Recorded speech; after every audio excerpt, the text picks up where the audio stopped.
Ray Bradshaw, Mr. RTBA, Mr. These Boys Can't Touch Me on my worst day. And this is JJ Solomon. And this is the Spit Bucket Podcast.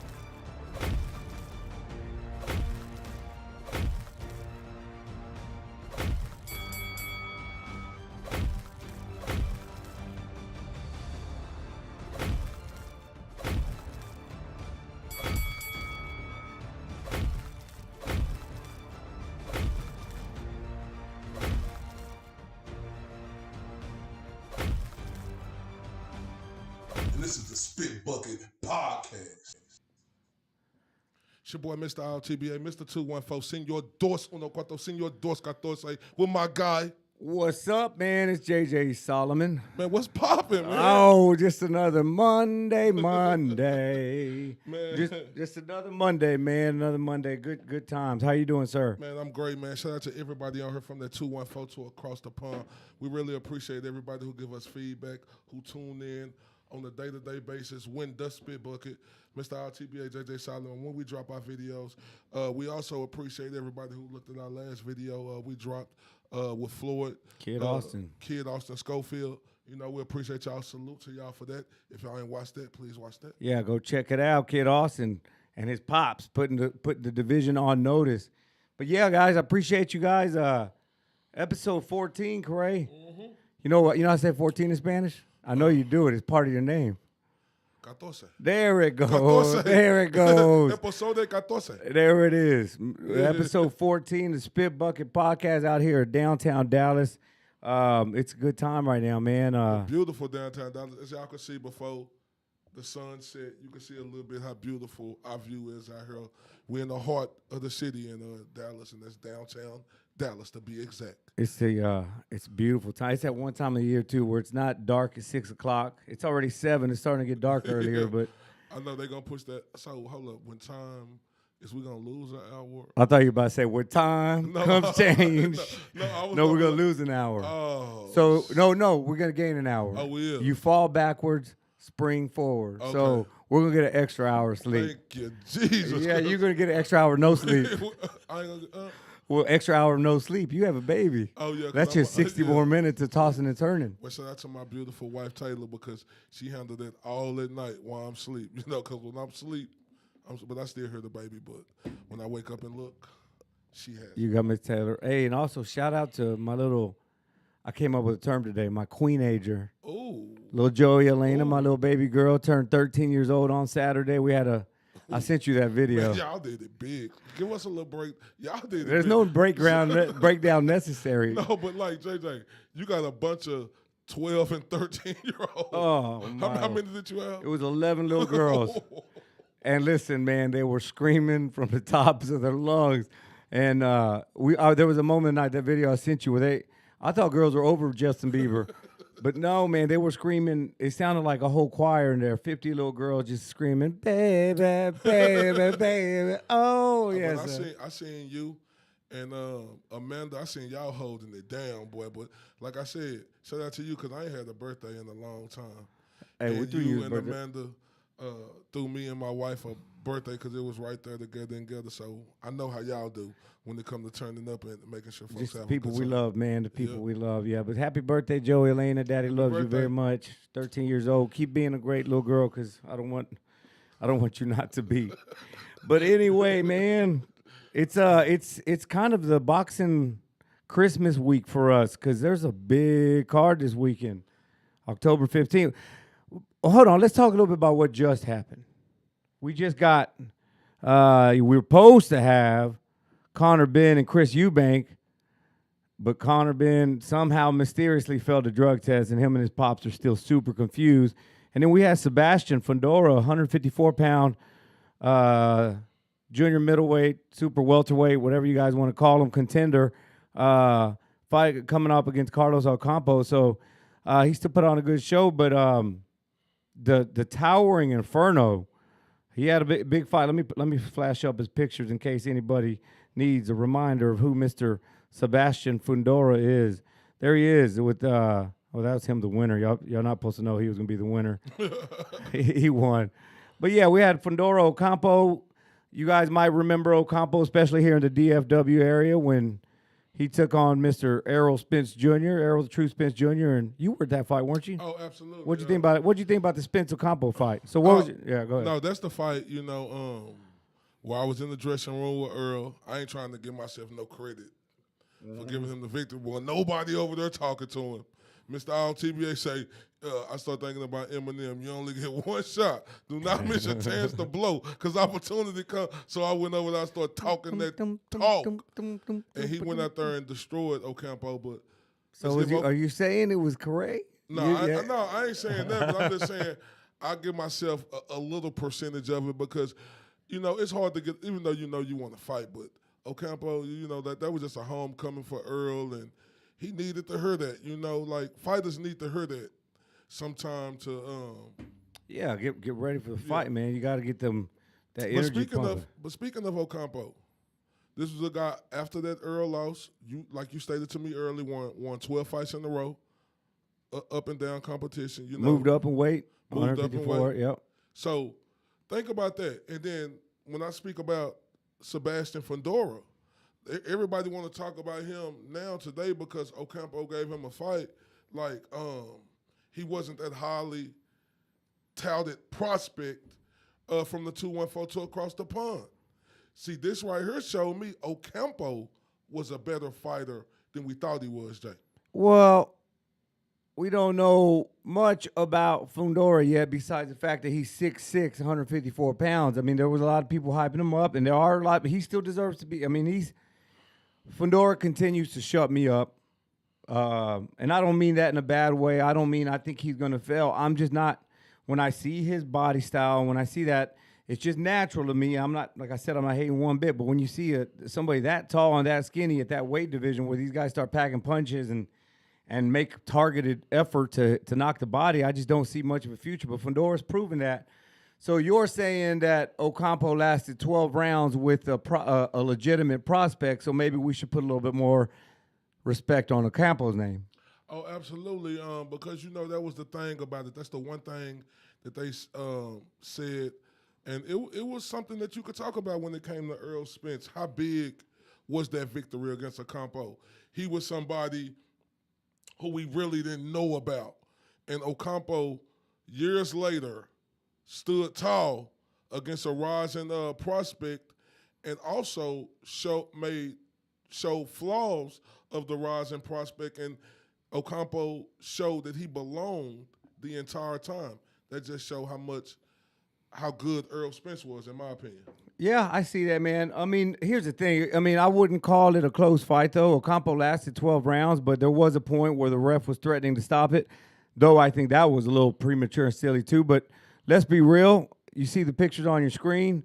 Like, Fundora put it on him, and I don't think that fight should have gone 12 rounds. He, for some reason, decided to make it a telephone booth fight, and there was no reason for it, but he could have kept a distance, and I think that fight would have been done with, but he chose to go to 12 rounds. Ocampo put up a good fight, but, I don't know what I feel about Fundora's future yet. I'm not quite there yet. I don't know that he's ready for a Charlo. I don't know if he's ready for this kid Charlo's fighting next. Tim Tszyu. I don't know if he's quite ready for that yet, but, time will tell. These guys fight to prove us wrong, and I'll tell you, if he puts on if he gets a belt sometime in the next 12 to 18 months, I'll be one of the guys he proved wrong. He is sitting right there as mandatory in the W. I look at it like this. I look at it that Ocampo made it tough on him to where he had to go in that phone booth. But this the good thing about it, is tape there now for Fundora to go back and look at, and he could see some things he could work on. Yeah, you was winning this fight. Why did you decide to do that? Why did you want to make it a phone booth fight? But I look at it as Ocampo was doing some things, even though he may have been winning. We in inside that square circle. Ocampo may have been doing some things that made him want to make it a phone booth fight, or he just wanted to show how tough he was. Yeah, it was that one. He even said it after the fight. He wanted to give the fans what they wanted, but honestly, when you're that tall and you have that long a reach, ultimately fans want to see a knockout, and we don't want to see 12 rounds of just, inside work, almost like a glorified sparring session. So he claimed he wanted to give the fans what they wanted, a brawl and that sort of deal. But that was just a waste of 5 rounds, in my opinion. What the fans wanted was to see a knockout, and I think he could have done that by keeping a little bit better distance in between him and Ocampo. But needless to say, he's number 1 ranked. He's a mandatory now in the WBC. We'll see what happens with Charlo and Tim Tszyu when that happens. Fundora's supposed to be the next guy in line for the WBC, so we'll see how that goes. Congratulations to Fundora, and congratulations to his little sister. First time they've been on a card, but that's like the Fundora fighting family, what they call them now, or the fighting Fundoras or something like that. But Gabrielle Fundora too, she put it off. So great weekend for those guys. I can't wait to see this guy in person, if we have the chance to see Sebastian Fundora. Because this is, I've never seen nothing like this before. 6'6", 154 pounds. I want to actually look at this guy from head to toe, because even looking on them pictures, it make him look a little bigger. And I know a guy who's 6'6", weighing 154 pounds, you like. Yeah, dude. The camera adds 10 pounds, apparently. That dude is, hopefully we get a chance we're going to be out in his neck of the woods next week. Let's talk about this a little bit. But congratulations to the Fundora family. Great weekend. But we're going to be in Indio, California, October 20th for Kid Austin's debut fight on the Golden Boy roster. Big congrats to signing with Golden Boy. But we're going to be checking him out there on DAZN. You guys check him out. He's out of Austin, Texas. 11-0, 9 knockouts. We had an opportunity to interview him and Floyd Schofield, senior and junior. The dude is not lacking confidence. Not at all. Him or his father. Yeah. Like I told his father, Jay, he made for TV, and that's how you sell a fighter. Like, we could talk about these dads, and it probably do be annoying to us. It probably be annoying moments where we be like, but at the end of the day, look at all these dads who talked a lot for their sons. There was a lot of dads who made it to this level where their sons was quiet and they talked, from Robert Guerrero daddy, Angel Garcia, Danny Garcia daddy. Even look now, Devin Haney daddy does a lot of talking. Now, the new sensation on the block, Floyd Schofield Sr., he is the new talker and talking about, can he talk? I mean, and not just talk, because everything he's saying is reality, because his son is superb right now. But he's one of the best talkers in boxing right now. Best talker in boxing. And like you said,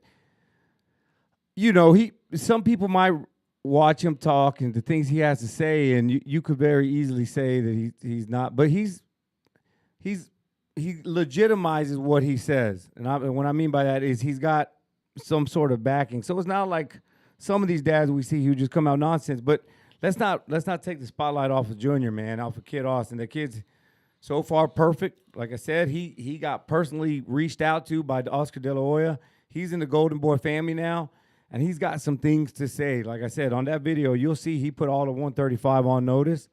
It's early. He's 20 years old, but, hey, you got to start. You got to start somewhere. You can't just be sitting around. So they're actively chasing the big names. He said he's the first guy to test Haney's chin and expose it. So, and I'm saying, like his dad said and he said, ain't nobody came out and said he didn't do that shit. Because you got to think about it. When a guy like, and it's going to go viral when you talk like that, especially about a guy like Devin Haney, and you have some merit to talk about it. That's going to go viral where everybody see it. You can't tell me Devin Haney didn't see it. You can't tell me Bill Haney didn't see it. You can't tell me a lot of people from his camp didn't see it, because he ain't just been on our show. He was on our friend show from Las Vegas. Shout out to the Boxing Force. Shout out to Ness and Ringwalk Danny. So they've been making their rounds. Yeah, they're not sugarcoating it. Talking this talk, and Devin Haney ain't saying nothing. I hadn't heard a peep. Shakur don't let people talk to him like this. Shakur gonna come out and say something.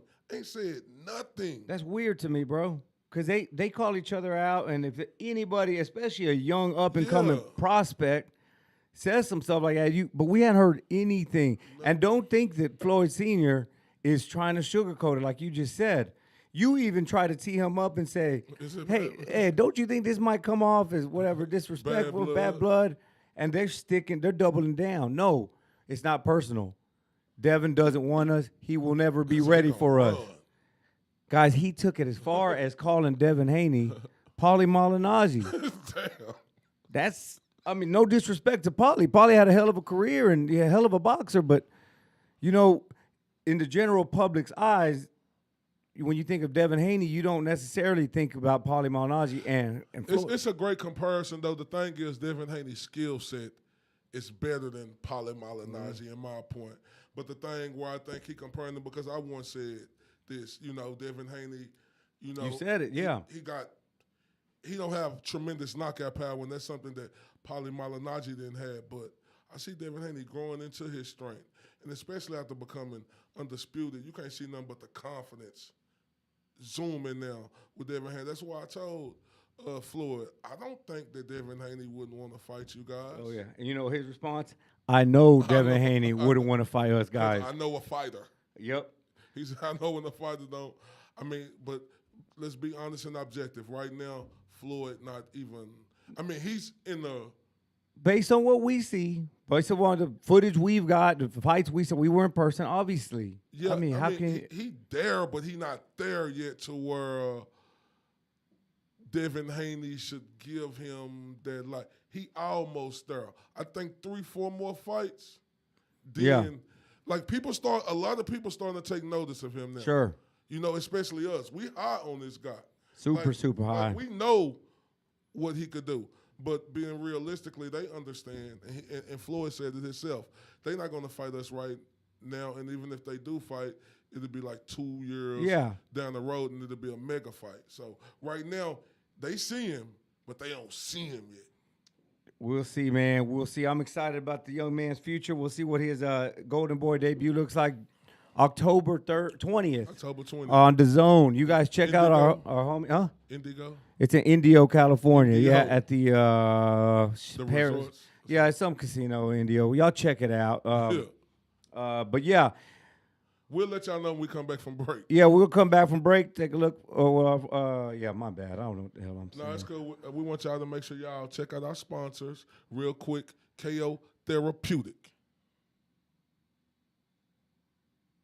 We all have battles. We fight. We train. We work. We persevere. And we celebrate.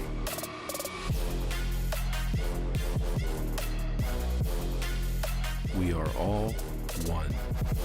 I can't do anything if I can't walk in my prosthetic. It's a lot of pain that I feel throughout my day. It can be very intense. Now I just put that balm over it and it will heal up much faster and it will let the callus recover. That's amazing. It is a total game changer. I am hooked. I'm just hooked. Life is hard. KO makes it better. KOCBD.com.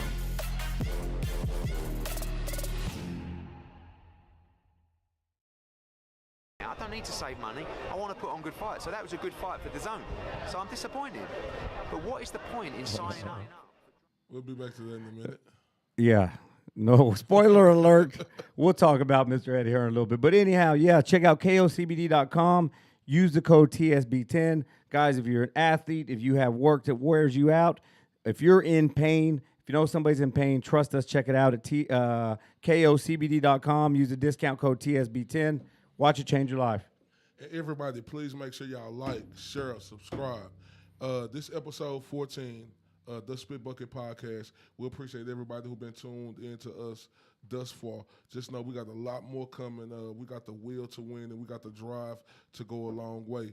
And we understand we the type of guys, if you don't take risks, you ain't gonna get no reward. And when it comes to the Spit Bucket, we all about taking every risk to get what we need to be.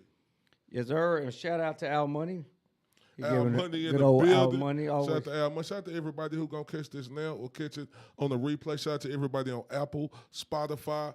Where else is it? Apple, Spotify, iHeartRadio, Podbean. Yeah, Podbean. Shout out to every social media platform we on. Also shout out to Facebook, Instagram. Just shout out to everybody, man. We starting to make waves, and it's because of y'all that we're able to make this waves, and we want to let y'all know that and let y'all know how we really appreciate y'all support. And like we said, we'll be in Cali. We'll be on the West Coast. Oh yeah, next, we're gonna be in the West Side. Yep. So we'll be planning our little TSB seeds. Hold up, we going to California. Dum, dum. I was gonna sing. California, here Yeah. we come. Jeez, I was just gonna do the California, here I come. Right back. Or Tupac. California There we go. knows how to party. Hey, let's not forget about deep in the heart of Texas, though. That's our first love.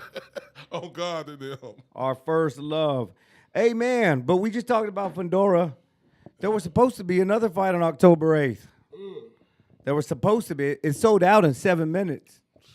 It was supposed to be a rivalry fight between two rivalry families. And what? Were you scrolling through your articles? Yeah, what was was that? What was scrolling up happening? my articles and what do we see?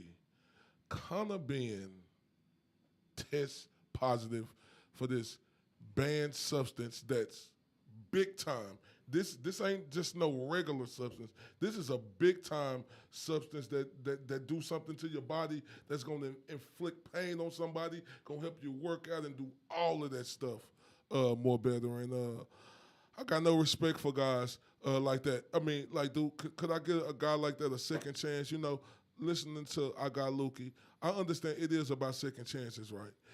And I'm pretty sure I probably could get past this, Jay, sometime in the future. But right now, it's here. It just happened recently. And you know, right now, kind of he's a disgrace for the sport of boxing right now. He put a bad spotlight, and not just in boxing, in the UK.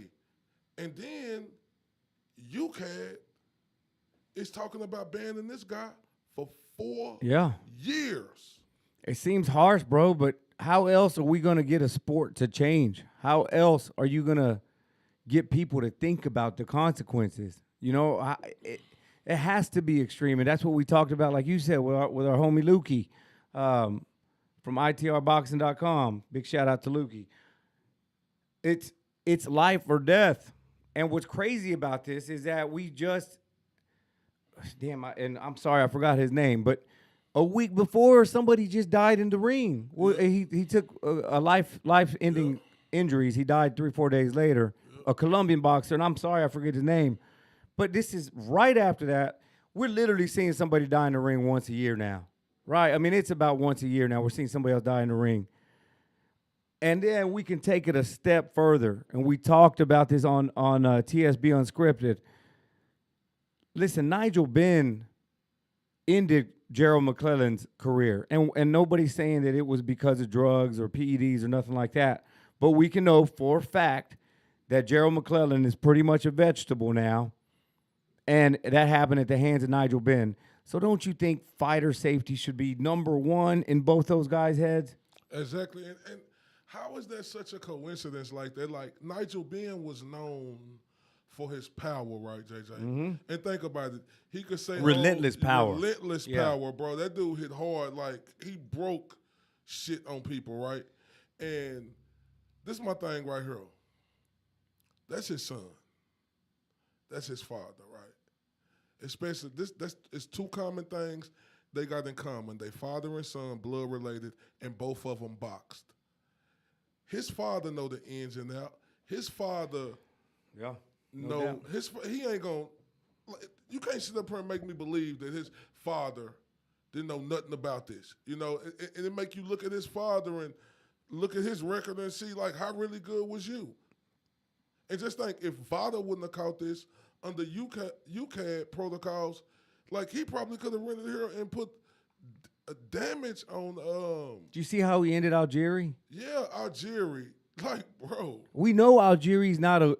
Yeah, I'm not saying Algieri's Mr. Granite Chin, but it wasn't a one-shot knockout from Manny Pacquiao. You know, it was just kind of smothering type deal. This was a one-shot knockout with Algieri. He finished with who was after Algieri? Chris Van Heeren? Yeah, Van Heeren. Yeah. We even had, I mean, we had an opportunity to talk to Gerald McClellan Jr. And He said like father, like son. yeah, life. I'm with that. You can't help but suspect that. You know what I mean? We're not calling ourselves the drug testers, and we know all, but you can't help but suspect it, bro. Like, that family needs to be extra careful. We saw here. Let's take a look at Connor Ben's apology. He came out, said, "I'm sorry that everybody's been affected by the postponement. I'm still completely shocked and surprised by this, and it has been a tough couple of days. My team and I will consider the next options, including rescheduling the fight, but my immediate concern is on clearing my name because I am a clean athlete." Corey, is he a clean athlete? What is it? No, he's not a clean athlete. You just got busted, dude. And look, this is a thing right here. In the UK, they don't test like VADA test. That would have slipped up under. Yep. They say if that was in the under UCAD, they would have never caught that, fam. So when he get out there and say, "I'm a clean athlete," he's standing on that, JJ. Yep. That's just like spitting, not only spitting in my face, your face, and everybody from the 214 to across the pond, fam. The best thing that he could have did was came out here and took your lumps. Yep. Took it like a man. Everybody mess up, B.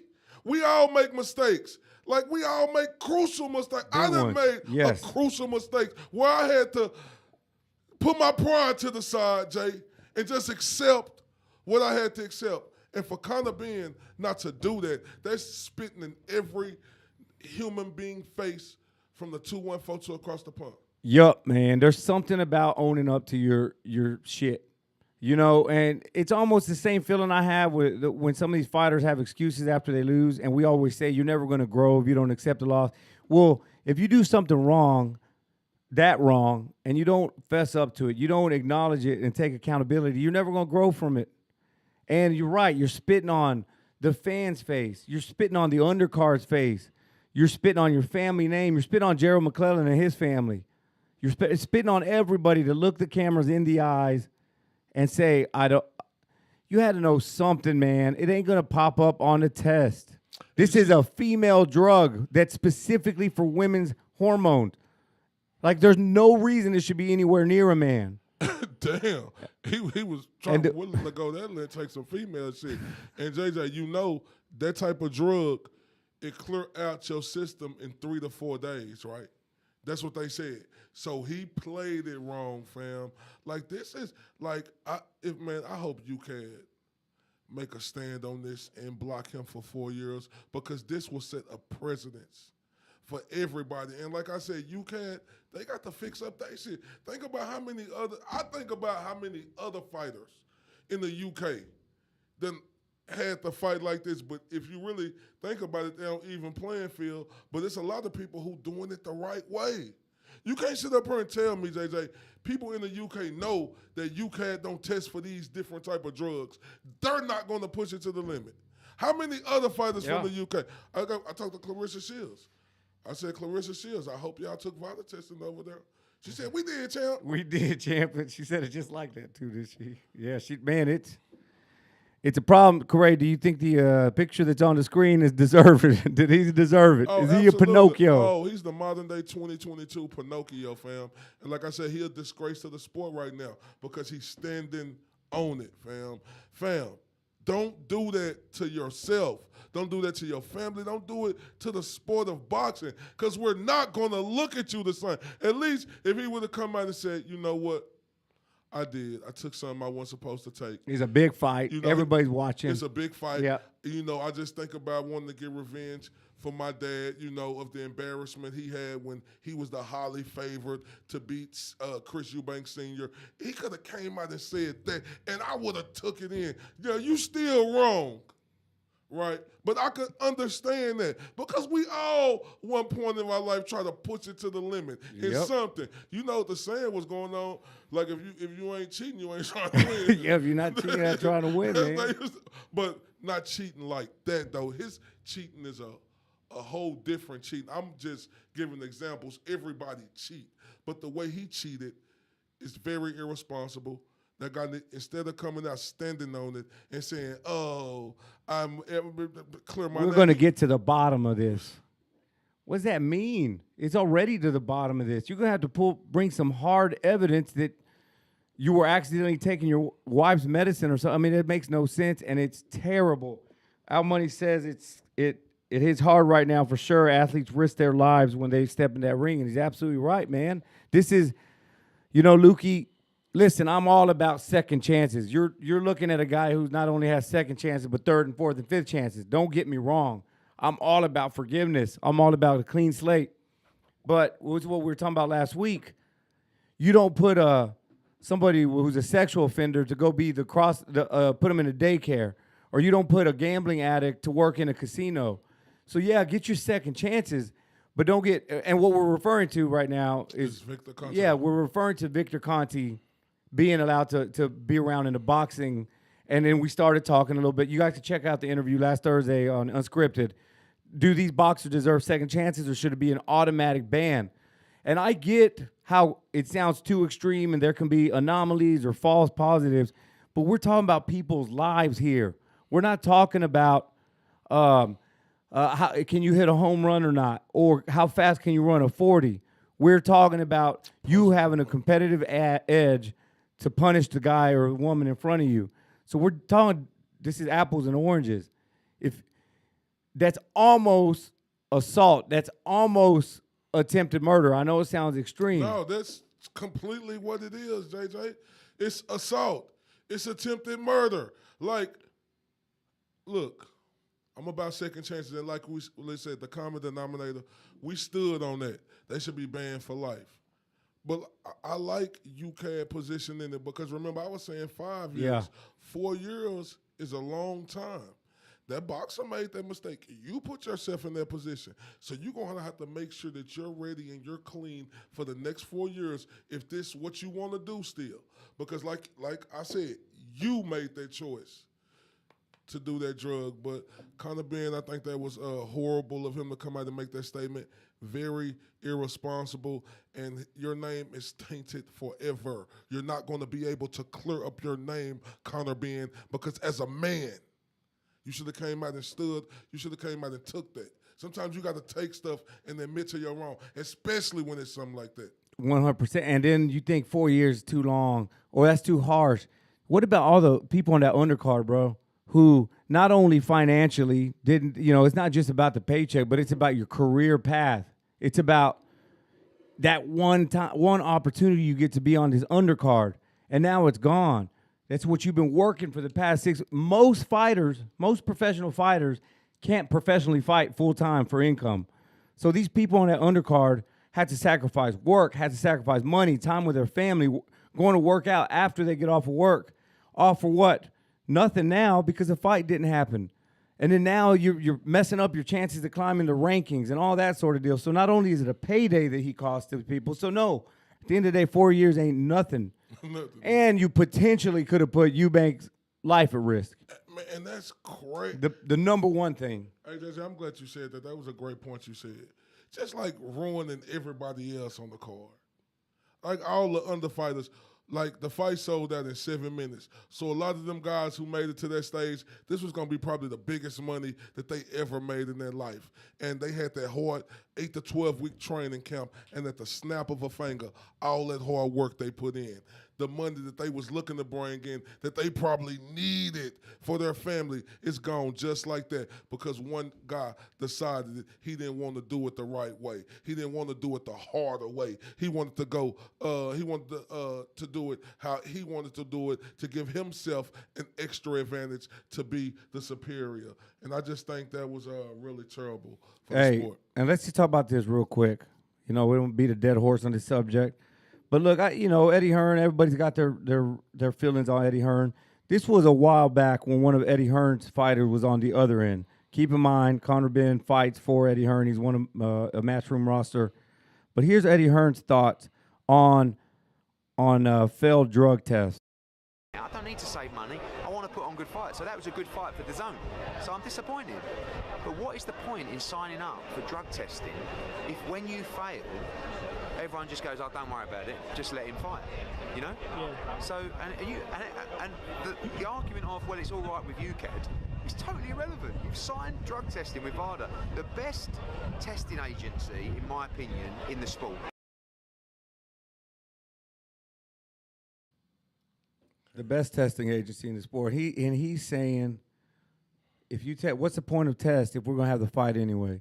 And that same Eddie Hearn was the guy who was given the British board of whatever that would be, BBOC, hell for the mishaps in their procedures.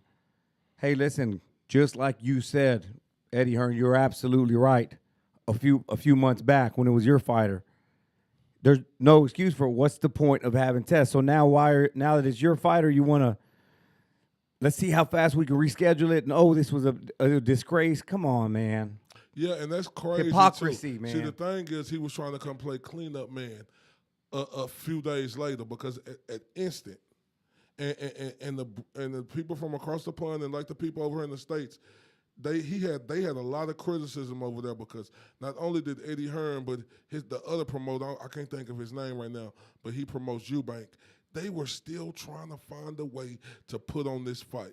So Eddie Hearn trying to save face right now. Like as soon as this happened, he should have came out, but because it was his fighter, he didn't want to come out immediately. But just think, if this was his prized possession, and it happened to Anthony Joshua, Alexander Usyk. Oh yeah, came up. Think about how of an outroar he would have been. We need to clean up boxing immediately. Immediately. Oh man, I got love for Eddie Hearn. He puts a lot on good vibes on, but that's Eddie Hearn. I feel a certain type of way about Eddie Hearn now because at the end of the day, he should have said, "Quick, call this off." They stalled it out for a day. We thought it was still could possibly have happened, and we ain't supposed to think that. Yeah, like when somebody get popped dirty, we ain't supposed to think that. Now, if it was somebody on the undercard, and I don't truly believe it was nobody on the undercard who could have came up and helped save that fight. No, with, not on that Eubanks undercard. Jr., right? But no, man, I mean, I feel a certain type of way against Eddie Hearn too, and the other dude who promote Eubanks. You got to give credit to Eubanks. He a fighter. He still want to fight. He had that shirt on 60%, so he had the ultimate confidence that he was gonna get it done. But like he was ready, man. You hate to see that situation, but listen. We wanted to see that fight. It was going to be interesting. But we'll see what happens down the line. But we didn't get that fight last weekend, but we got a lot of them this weekend. A lot of fights. A lot of. Hey, did you, before we get into the big weekend, man, we're in Dallas. We're in downtown Dallas. Yeah. Our Cowboys are 4-1. Oh, yeah, so that's to the Cowboys, man. I mean, I feel like we should talk about that a little bit, right? It's Monday Night Football right now. People probably watching football anyway. Let me holler at people right quick. Go ahead. You know, Say something real real quick. Let me holler at everybody, especially them Philadelphia Stank fans, right? Because we got them coming up next. Let me holler at y'all specifically because y'all was clamping y'all hand, stomping your feet, shouting for joy when everybody seen Dak Prescott go out in that first game. And obviously, us here as Dallas fans, no doubt, we thought it was over with. We didn't know what to expect of Cooper Rush for that first. When we lost Dak, everybody who say, I go with their teams, all of y'all was coming at every Cowboy fan saying it's over with, calling us the Cowgirls. Nobody thought that we was going to do the unthinkable when our $200 million quarterback go out, a backup Cooper Rush come in, and we done won 4 straight. And now everybody who was talking that shit, y'all got to put some respect on the Cowboys' name. And JJ, I'm gonna say this: I'm ready for Dak to come back whenever he do. Not yet. You don't have to rush him. But with the way that defense is playing, and this is totally unbiased, it ain't just because I'm a Cowboy fan. If Dak come back, if Dak was watching what Cooper Rush was doing and how he was game managing the game with a little bit more flair Dak could do, that's the recipe to go to the Super Bowl. No doubt. And do me a favor, bro. Knock on some wood, what you just said. But listen, dude, we're 5-1, 4-1 right now, right? And times are high and all that good stuff. But our offense, I think we're still ranked 25th in the league, something like that. We're putting up, I think we had like 76 pass yards on Sunday, and we're still managing to win by multiple possessions. These aren't coming to the end games. These are comfortable not having anxiety attacks by the end of your Sunday. But that just tells me that, look, I'm not this Dak guy who thinks Dak's going to take us to the Super Bowl and the promised land. But now we don't have to just completely rely on him. Do what Cooper Rush is doing. Coaching staff, coach a game that's built for your player. Don't ask them to do the unthinkable. Don't ask them to put us in vulnerable situations. Just drive the bus. Do I think Dak is a $40 million quarterback? No. Yeah, he is. With the mark of the quarterback. Well, okay, yeah. With today's economy, you're probably right. He Yeah, is. but yeah, maybe $30 million. But okay, let's say he is a $40 million quarterback. So all we're asking a $40 million quarterback is not even to carry the team no more. Just make the right decisions. Don't force it, and let number 11, Micah, the monster, whatever you want to call him, man, not bro. just him, that entire defense, like from Diggs to that entire line, Lawrence, the rookie bro. Sam Smith, Vanderish, the blessing in disguise, the safety, what's his name, number 6. Can't think of his name right now. But the safety, him. Everybody know who I'm, Quincy Jones. But him, the safety. Damn it, man. Like, bro, the Cowboys have a chance to compete for it all. I'm not on here saying, I'm not one of them foolish fans who saying we could win it all. But now with our defense, bro. It's special, dog. That's teams are averaging 13 points a game. And if you look at the score every week, it went down. I'm not saying, obviously, it's going to be like that forever where it go down every week because we got NFL teams out here who can play. We got a big one coming up against Philly. I can't sit up here and say Philly ain't legit. They 5-0. You know, they legit. But I'm going to say like this. Philly ain't seen no defense like ours yet. They have not. And listen, man, like our defense, this is the first time, I was reading up on it, in 50 years for the Cowboys. The last time was 72, whatever that was, 72, that we held 5 consecutive opponents with 20 points or less. See, one time you say that was a fluke. 2 times, okay, y'all got lucky. 3 times, but 5 times in a row we held the Super Bowl champs. And I know the team's beat up. I know the team's different. I know, but still, you're the Super Bowl champs. You're still Matt Stafford. We held them to 10 points, and Matt Stafford looked like he was about to be broken in half by the end of that game. But let me talk about Philly real quick, man. Like, listen, there's 31 other teams in the league, and there's 30 other teams that I respect their fan base. There's one team that I could not possibly care less for anything less than them, and that's the Philadelphia Eagles fan base. I feel you, bro. You know what I mean? Like, just people that have laughed at life, career-ending injuries. Boo Superman. Not Superman, Santa Claus. Boo your own players. Not just once, all the time. Your players constantly have to be thinking in the back of their heads, am I going to get booed today by my own fan? To me, the Philly football fans are just the worst in the league. Yeah. But listen, y'all 5-0. And then y'all riding a nice little streak. Listen, don't forget, just in January, y'all got crushed 51-26 by who? The Dallas Cowboys. They know. And that was before the defense was what it's doing today. They know. 51-26. Yeah. And y'all riding. Listen, y'all played the Washington Commanders 3 times in the past 8 weeks. Y'all played the Lions. Y'all played the Giants. Y'all played the Jaguars. Y'all played the Falcons and barely got away with a win of the Falcons. The last 2 legitimate teams y'all played are the Cowboys and the Buccaneers. Buccaneers will kick y'all out of the playoffs in the first round, and the Cowboys crushed y'all 51-26. So enjoy this 5-0 record. Yeah, I'm with you. It's a 17-game season. I'm with you. Hold up, my turn.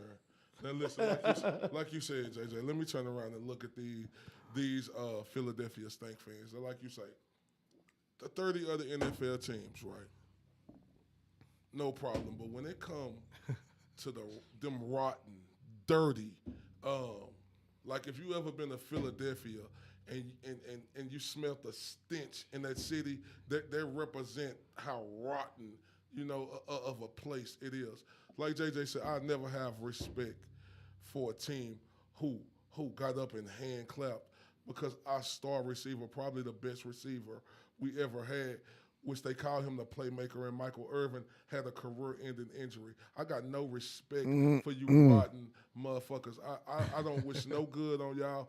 I don't even want to be in your city. Like the stench in your city, y'all need to go protest to the mayor because it's a damn shame that a rotten, dirty city could be like that, bro.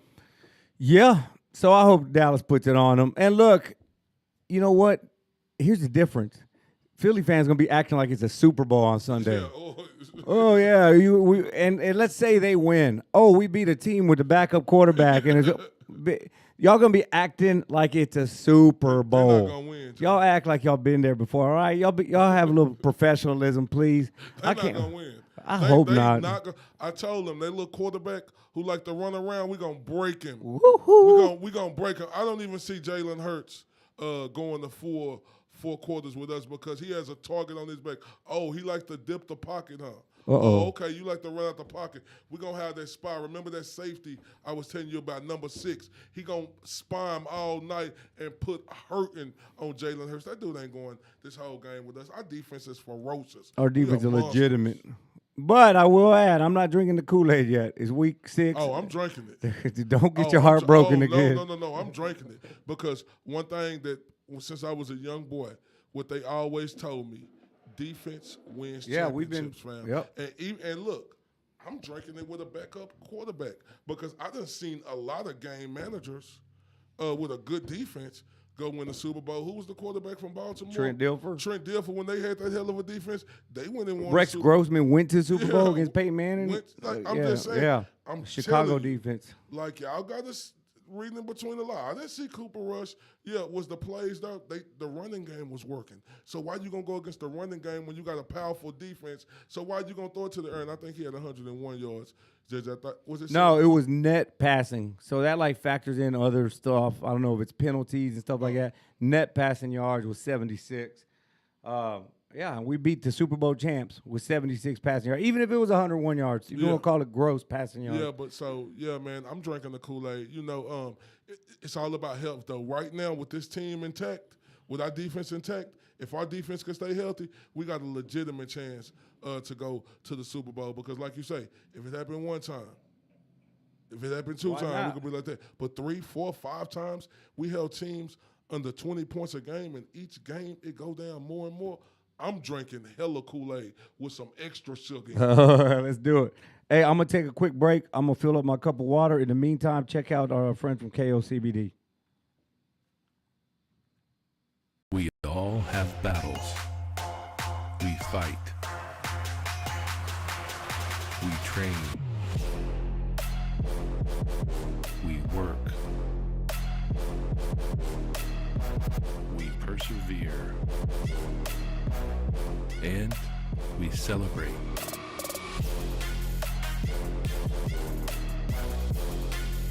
We are all one.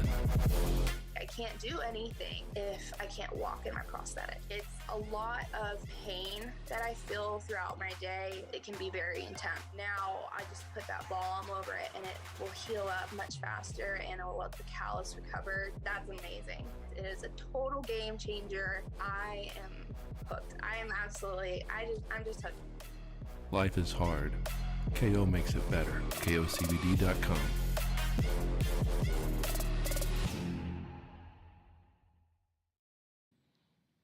Yes, sir. Again, KOCBD.com. Very, very good friends. But even if they weren't our friends and I hated their stinking guts, they have a product that makes me feel better. My whole family uses it. I promise y'all I use this every single day.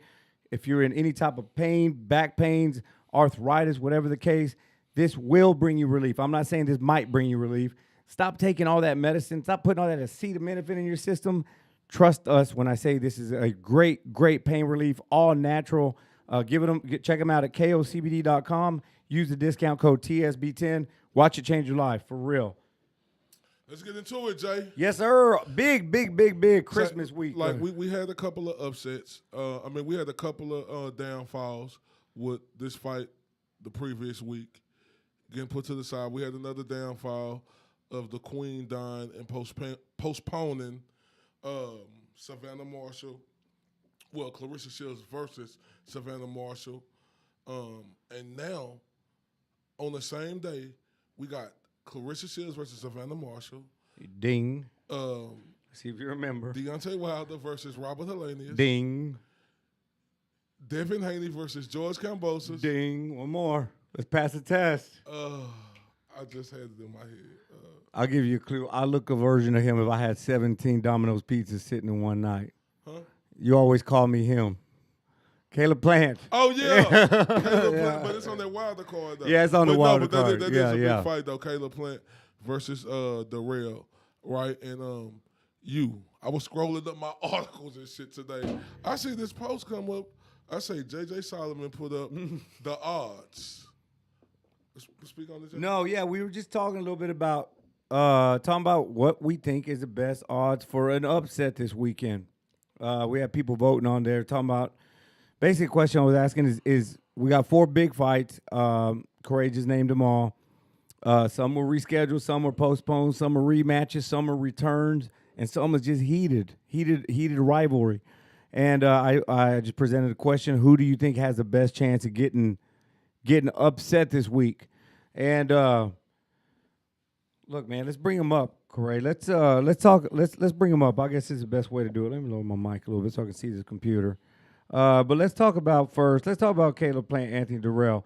This one, surprisingly, well, I don't know if it's surprising. Not very many people picked this as an upset. They said this is pretty obvious Caleb Plant. Yeah, I could agree with that. But Anthony Darrell is a dog, right? And this is my thing right here. This is the chance I give him. Caleb Plant ain't coming into no fight after getting knocked out against a tune-up guy to see if all his logistics back. Yeah. Right?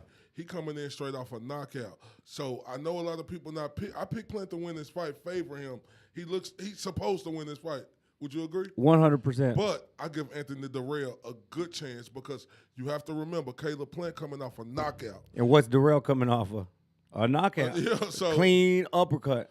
What are your chances if you had to put a number on it of you seeing an upset on this fight? And would you be shocked? No, I wouldn't be shocked. I would say I would favor it 53-47 right now. All right, you got it pretty close in. To Caleb Plant. I do think Caleb Plant gonna win this fight. But my thing is, coming off a knockout, Anthony Darrell is hungry, man. Yep. Like he want this. This is his moment, to really just make his mark, beating even though he been champion before, but like Caleb Plant said, he never defended. I mean, he defended his belts, but he lost them, right?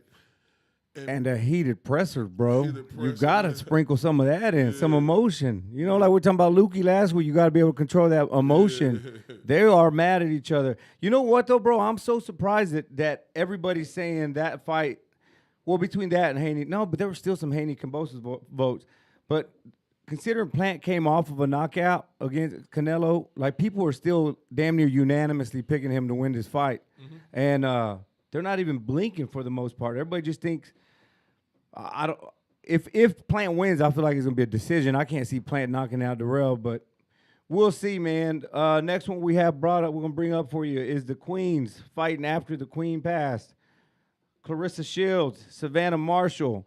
Chances of an upset. Right now, Clarissa Shields is the favorite, but she's fighting in Savannah Marshall's backyard.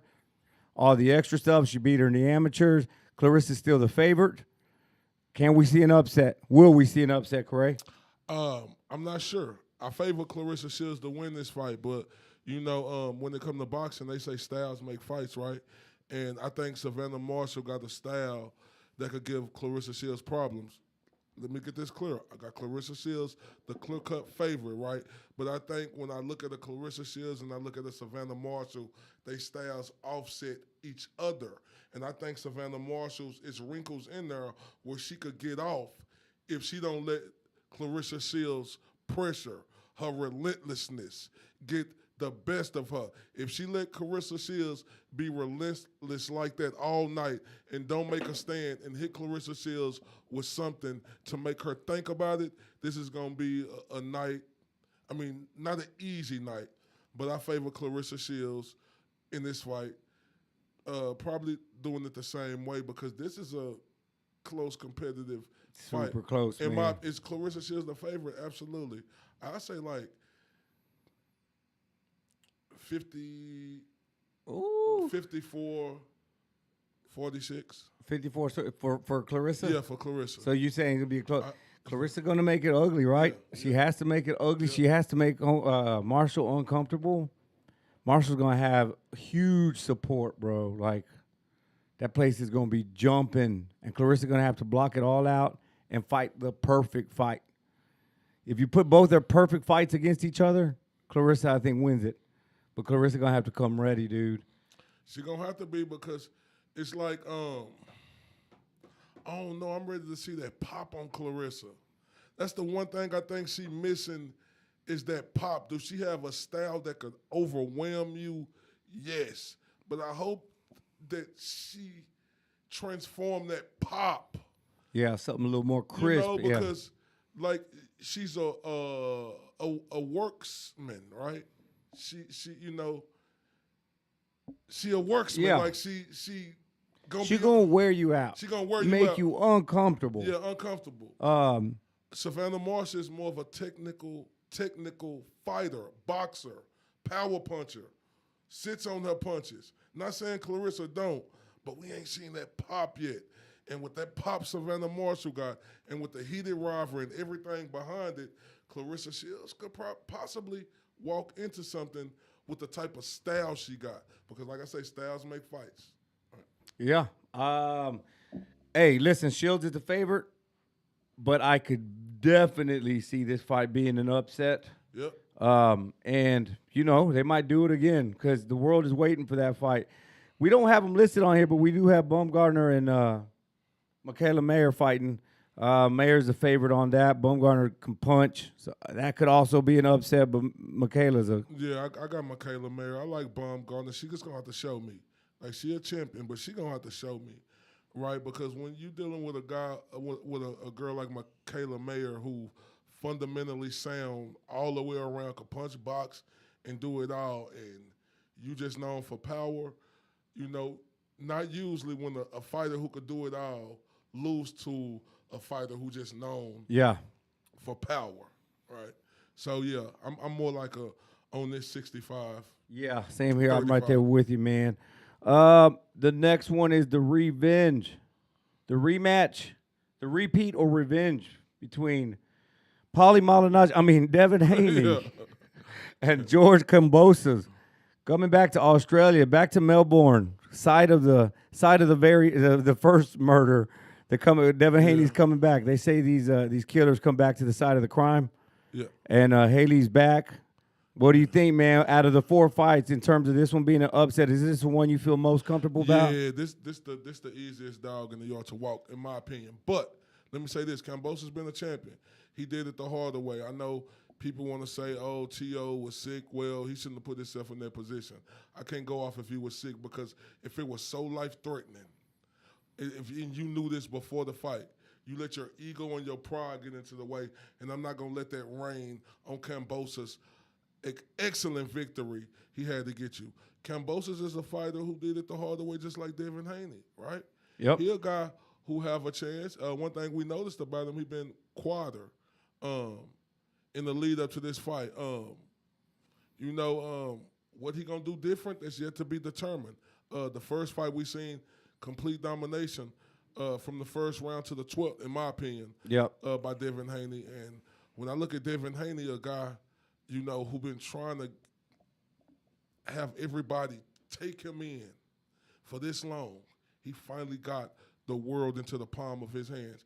And when I say I don't see nobody who, just in boxing period, who is focused as this guy. When I look at Devin Haney, he flashy just like Floyd was, right? He might not talk as much as Floyd, but he flashy. But the one thing he got from Floyd is just because I got all this money, that's not going to stop me from working. Oh, no doubt, bro. So with this, I got it like 99.5%. Oh, yeah, 99 to 1. 99.5%. I give Kambosos a 0.5% chance. And the one thing that Kambosos could catch him with is not a lucky shot because he's a fight on this level. He could catch him on his chin, And we've heard firsthand. Firsthand. So that's the only shot I give Kambosos in winning this fight. He's going to have to put combinations together. He's going to have to do something different. Here's a question I asked you, though.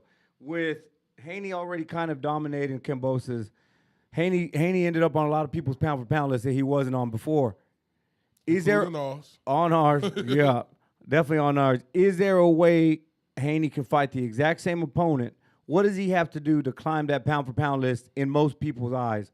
Or do you think there's nothing really he can do? He's going to stay the same because Kambosos is just kind of a lame opponent? Oh, no. He could definitely climb that list. Devin Haney have already showed us domination in the ring where he can outbox this guy from round 1 to round 12. Devin Haney showed me, which I was looking at him like, I just thought he was trying to be like Floyd. You know, I'm going to take everything you do good away from you. Yep. And he did that. We talking about it, too. I remember you were puzzled with that. Like, he did that. You got to give respect. When you're wrong, you're wrong. And you have to admit that I was wrong about that. He did that. He took every best attribute away from Kambosos. But your question, yeah, he could definitely move up. Because Devin Haney showed me in that last fight, he that's skillful enough, JJ. You hear me? To where he could actually sit down on his punches if he wants to, because to me, it's nothing Kambosos could do with him. I think if Devin Haney get him out of there or he have them stop this fight, of course. How can you not climb the undisputed champion of the world in 135 who did it the harder way? Stopping the former champ in his own backyard, bro. That's what I want to see from Haney, dog. I don't want to see another 12 rounds to 0 clinic. I want to see one of these guys have that killer instinct. You know, everything everyone talks about Tank is his power. Well, let's see one of these other guys come in and put it all together, a skillful performance, and then cap it off with a finish. I want to see that killer instinct from Haney. And if he does it, dog, if he goes and washes George Kambosos in 6 rounds, he's gonna be jumping up that list. I think he could do it though, Jay. Yeah, you seen Haney kind of in that 5 through 8 in the pound for pound list, and some people still had Canelo ahead of him. I think we had him ahead, but Canelo looked kind of regular against Triple G. Haney comes out here and mops the floor with Kambosos. Maybe we see him up in that top 5, man. You know what I mean? Absolutely. Like, you got to put some respect on Devin Haney's name now. Shout out to Ness and them. They had this dude named Bernie the Boxer on their show, and I'm not going to address this on this show. I'll do it on. No, you good, bro. Let's talk, man. Let's talk. Get people watching. Yeah, you know, they had that guy, right? I call him Bernie the Bum. Ernesto? Nesto and Ringwalk Danny. I call this dude Bernie the Bum because he spoke on us, talking about why y'all let them come up there. Who the hell is you to ask another grown-ass man why they let us come up here? Like, Bernie the Boxer, the only people know you for is licking a sweat from Terrence Crawford balls. So shut up talking, right? And he had the audacity to come out and say, like, this was a stupid is, stupid does moment for Bernie the Boxer. How can he have the audacity to come out and say Devin Haney can't get no better and he's only 23 years old? His ceiling is right there. You got to be a stupid mother, shut your mouth to say some ignorant stuff like that, Jay. Dog, Haney's still growing, man, developing right in front of our eyes. How in the hell do you say we seen his ceiling? Look how long Floyd's career lasted. You know, like all these guys, Haney don't take big shots. Haney's going to last a long time. So, no, you're absolutely right, Bernie. And this is my thing with Bernie, though. I'm sorry for cutting you off. No, man. This is my thing with Bernie, JJ.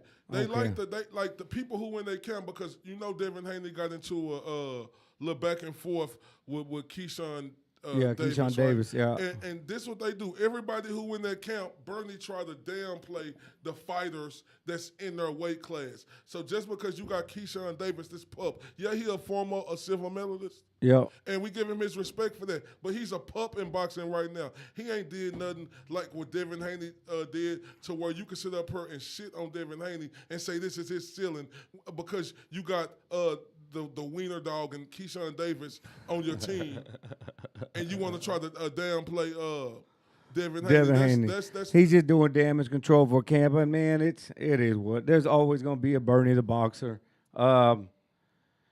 Yeah. Anyway, and then with the last one to cover, bro, and you made a bold prediction on this one. Let's see what we got. Yeah, Mr. Deontay Wilder, the Bronze Bomber, coming back after a hellacious trilogy with Tyson Fury against Robert Helenius. Now, bro, I'm gonna tell you the results on the Facebook and the Twitter and the Instagram poll. This fight was up there in which fight's most likely to get upset this week. What do you think, dude? Was it the one? Huh? This was the W. This was the top one? Yep. So a lot of people are starting to, like, this is my thing right here.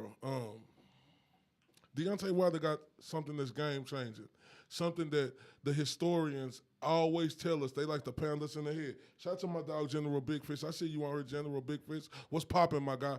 But the historians, right, they always tell us what they always tell us, always leave a fighter last. The power. Their power. Yeah. So with Deontay Wilder power and Robert Helenius' lack of defense and his over-aggressiveness, that could probably play a part where, like I say, I understand Deontay Wilder is the favorite. And No he doubt. should be, right? But Deontay Wilder done been through a lot, Jay. Oh, a lot. He done been through a lot. Like, he done had to do some soul searching, and he still got it in his mind where he putting out interviews where he think Tyson Fury cheated. And they said, why you didn't pursue this legal action? Because you had nothing to pursue, man. sir. So, mentally, that showed me Deontay Wilder not all the way back yet. Do he have game-changing power? Absolutely. That's what's going to always. That's what made Deontay Wilder his power. But I think Robert Helenius is a guy who could box and also take a punch. Like if he could last them early rounds against Deontay Wilder, Wilder in trouble. Bro, and you were the first one to call it, and it almost seemed like, I forgot who was the first one to vote on there, but once other people saw that people were starting to vote for Helenius, they started voting because I feel like they kind of opened their eyes. Because when you think Wilder versus Helenius, most people never seen Helenius fight, but just go check him out. The dude's got some skills, and he's got something that could expose Wilder that we've seen in the past. Bro, but listen to this. I don't know if y'all bet or not, but this is not financial advice, but Robert Helenius is plus 750 to knock Wilder out. Meaning, if you put up $100 for a Helenius knockout, you're gonna win $750. So, it's a knockout. Yeah, it'd be a knockout. It's plus 500 for him to win, just straight up. I mean, I don't think he's gonna. Oh, he could outbox Wilder. Yeah, could outbox him and knock it. but it's plus 750, dog. Helenius a big man. Like he a big man. His 1-2 is credible. His uppercut is credible. He have some of the intangibles that could pose a lot of problems for Deontay Wilder. Do I favor Deontay Wilder? Absolutely. But I'm not picking him to win this fight. I'm picking Robert Helenius for the upset. You straight up picking him? Straight up picking him for the upset. It possibly could be by knockout, but you know what? It might do be by knockout. I would advise people, don't listen to me. You got to understand, when you could drop 100 and win 750, that's what we say. What we do. If we don't take no risk, there ain't going to be no rewards. This is the type of fight that you could take a risk and it could be a huge reward. And it's not far-fetched, bro. It's not. We've seen Wilder get shook. We've seen him get shook by, by smaller guys or whatever. So we could see this happen, man. So if you got an extra 100 to spare, this is not financial advice, but I would say, hey, at least consider it. I'm going to be in the casinos all day Saturday, so feel free, if you don't have any type of online betting accounts, feel free to cash at me. I'll make that bet free of charge for you, just for our Spit Bucket supporters. That's a good bet, though. Yeah, that's what I'm saying. I'm definitely going to be laying down some money in the sports booking area, and because when you said Helenius, I predict Helenius by knockout, it kind of opened my eyes a little bit. I was like, damn. This could happen. So we'll see. So out of those 4 fights, name them highest chance of upset versus least chance of upset. I think the highest chance of upset is Robert Helenius defeating Deontay Wilder. And I think the least upset is Kambosos beating Devin Haney. I agree with you, Mr. ILTBA, 100%. Yeah, man, I think that's it. Did you want to talk about Spence's comment or no? No, we'll save it for tomorrow? Yeah, we'll save it for tomorrow. Yeah, it's Monday Night Football time. I know these people. Monday Night Football, everybody done that. We'll save this for tomorrow because it's heating up. It's heating up. See, this is what the people want, and it's heating up. We got to see something. They get what they want. Let's go on and address it real quick, Jay. You want to address it real quick? Because I don't have the pictures. I know you showed me. I got it. So let me read this off what Earl Spence said. Earl Spence stated. Get on the mic, Corey. Earl Spence stated he could talk all the shit he wants on Twitter, but I promise you, he ain't beating me. He deceiving whatever fans he got because he ain't got none. Bob Arum let him go because he couldn't sell a damn thing. I wanted this fight to prove I'm the best, and I'm going to show the world that I'm the best welterweight in the world today. Right? So think about it. That's yet to be determined if he going to beat Terrence Crawford, or if Terrence Crawford going to beat him. We ain't got to talk about that, but the belief that he supposed to have, he supposed to talk like that and believe that. But when he said he could talk all he wants on Twitter, but I mean, when he say he deceiving whatever fans he got because he ain't got none. That's the reason why Bob Arum let him go, because he don't sell a damn thing. Is we lying? No. Is Spence lying on that? No, not at all. That's why it was this gigantic, deal that had to be made, and Terrence Crawford had no choice but to take it. But JJ, that's what we want. That's what we want. We want to see signs of life, not complete silence. And I was good with that. Now, I was 100% good with that because I want to see fighting words. I want to see how Bud responds. Like they're making movement. They're making splashes. What I don't want to do is sit here and talk about what another YouTuber said or somebody, but now we see words from Errol Spence Jr. We see him poking the bear, Now we're going to see either Bud's going to respond, Bud's going to move on and fight somebody else, but now the ball's in Bud's court. No, I think they both put out statements to work. I think we know this the fight that's happening next. But the thing is, to me, it never made sense to do it on November the 19th, even though it never made sense. Because why is you going to do a fight when Thanksgiving, the football holidays, season. it makes sense after that to do the fight. Don't try to compete with college football. Yeah, on a you can't. Saturday night. Don't do that. No. Wait to do JJ, to be honest with you, this fight might not happen until March or April of next year, Jay, because you got to wait for the college season. Now, basketball ain't what it used to be. You could compete with them all day long. We could do it in March. We could do it in February. Why not February? Late February, March. February and March. Yeah, February. There's nothing wrong with that, bro. Yeah, but What about what Floyd said about Heyman waiting? Floyd said, I know what goes on at PBC. I'm Al Heyman's business partner. Yeah. That fight ain't happening anytime soon. It's going to happen down the road. So what I'm asking everybody, let's stop all the it's going to happen, right? It's going to happen. It has to happen. And do you think Earl Spence fight somebody before that? man, I hope not. There's too much that Would could you go be wrong. mad if he did? I wouldn't Because be mad. the The man's- term, it's- no, I'm saying, but would you be upset if it ain't his fault? No, I wouldn't be upset if either one Who of got them. more options? Errol Spence has more options. Look at his, what do you mean? Just for a little tune-up fight, whatever? He just got more options, period, because Yeah. he Earl Spence and the other guy's Terrence Crawford. Yeah, he's got more options. I wouldn't be mad if actually, I would be because you're risking something bad happening. I thought that against Danny Garcia. Well, you thought it was against Ugas, yeah. I thought that against that. I didn't know how he was going to be versus Danny Garcia. I also thought that against Ugas, but Earl came back and showed he's a well-oiled machine. Ain't nothing changed. He done got the nooks and crannies out of his game, and he's back on point. But now, I don't want to see I'm not going to sit in front and say that I'm just giving hypotheticals, would we? But Earl let it be known that is the fight, and I can't wait to see it. Yeah, I don't think Errol would be putting that out there if they weren't getting close, bro. So hopefully we hear an announcement. I would love to see it cap out an amazing 2022 because we've had a great one.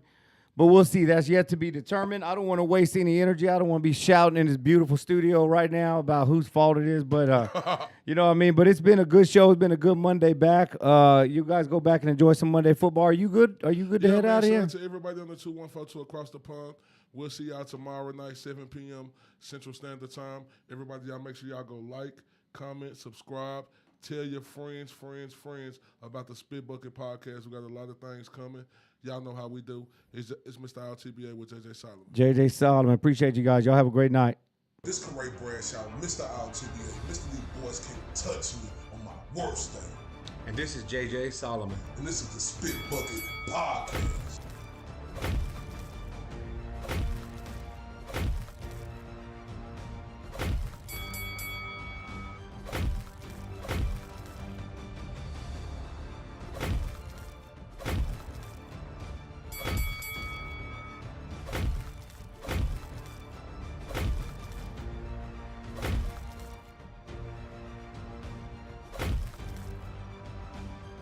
and this is the Spit Bucket Podcast.